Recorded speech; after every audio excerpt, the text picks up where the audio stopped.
শুভেন্দু অধিকারীর আত্মসহায়ক চন্দ্রনাথ রথকে গুলি করে খুন।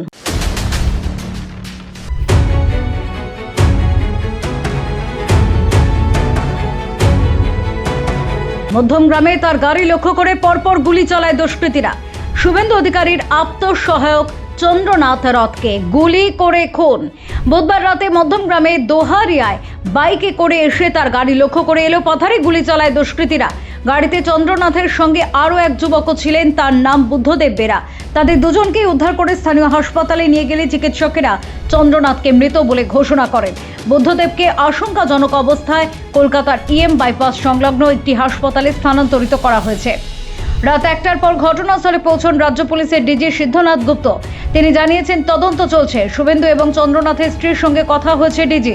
চন্দ্রনাথের স্ত্রী ডিজিকে বলেছেন, স্বামীকে তো ফিরে পাবো না, কিন্তু কারা এটা করলো আমি জানতে চাই, তাদের এনকাউন্টার চাই। স্থানীয় সূত্রে খবর, প্রথমে চন্দ্রনাথের গাড়িটি দোহারিয়া লেনের ভিতরে ঢোকার সময় উল্টো দিক থেকে একটি গাড়ি তাদের রাস্তা আটকায়। এরপর বাইকে করে দুষ্কৃতীরা তাদের লক্ষ্য করে এলোপাথারি গুলি চালায় বলে অভিযোগ। বাইক আরোহীদের মাথায় হেলমেট ছিল। দুজনকে উদ্ধার করে হাসপাতালে নিয়ে গেলেও চন্দ্রনাথকে বাঁচানো সম্ভব হয়নি। আশঙ্কাজনক অবস্থা বুদ্ধদেবেরও। অপরাধে ব্যবহৃত ওই 4 চাকা গাড়ি বাজেয়াপ্ত করা হয়েছে। সেখানে শিলিগুড়ির নাম্বার প্লেট ব্যবহার করা হয়েছে, তবে তা ভুয়ো বলে মনে করা হচ্ছে। এছাড়া কিছু গুলি এবং ব্যবহৃত কার্তুজ পাওয়া গিয়েছে। ঘটনাস্থলে ফরেনসিক দল ওই গাড়িটিকে খতিয়ে দেখছে। ফরেনসিক বিশেষজ্ঞরা পরীক্ষা করছেন। রাস্তায় পড়ে রয়েছে চন্দ্রনাথের গাড়ির ভাঙা কাচের টুকরো। এলাকা ঘিরে রেখেছে কেন্দ্রীয় বাহিনী। হাসপাতালের কর্ণধার প্রতিম সেনগুপ্ত জানান, চন্দ্রনাথের বুকের বাঁ দিকে 2টি গুলি লাগে। সিপিআর দিয়েও বাঁচানো সম্ভব হয়নি। মৃত অবস্থাতেই তাকে হাসপাতালে আনা হয়েছিল।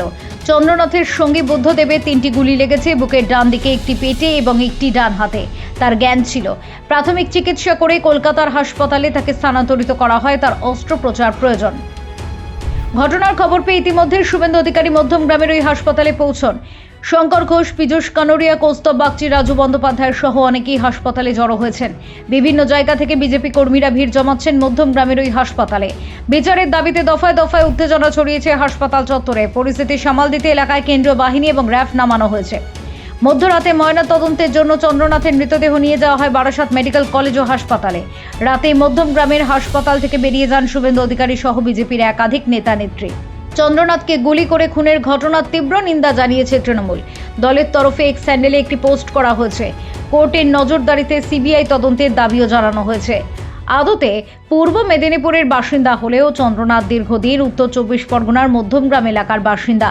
বিজেপির একটি সূত্র জানাচ্ছে, ভবানীপুরের শুভেন্দু ভোটে লড়ার সময় যে দলটি তার হয়ে কাজ করেছিল তার অন্যতম সদস্য ছিলেন চন্দ্রনাথ। বুদ্ধদেবও ওই দলেরই সদস্য ছিলেন। চন্দ্রনাথের মৃত্যুর ঘটনায় শোকাহত পরিবার ও প্রতিবেশীরা। এই মুহূর্তে তার বাড়িতে পুলিশ মোতায়েন করা হয়েছে।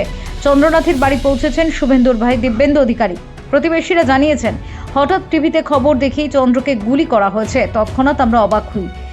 রাজনৈতিক প্রতিহিংসার কারণে তাকে খুন করা হয়েছে। দ্রুত দোষীদের ধরে উপযুক্ত শাস্তির ব্যবস্থা করা হোক, তা না হলে আমরা বৃহত্তর আন্দোলনে যাব। Bureau report, GI.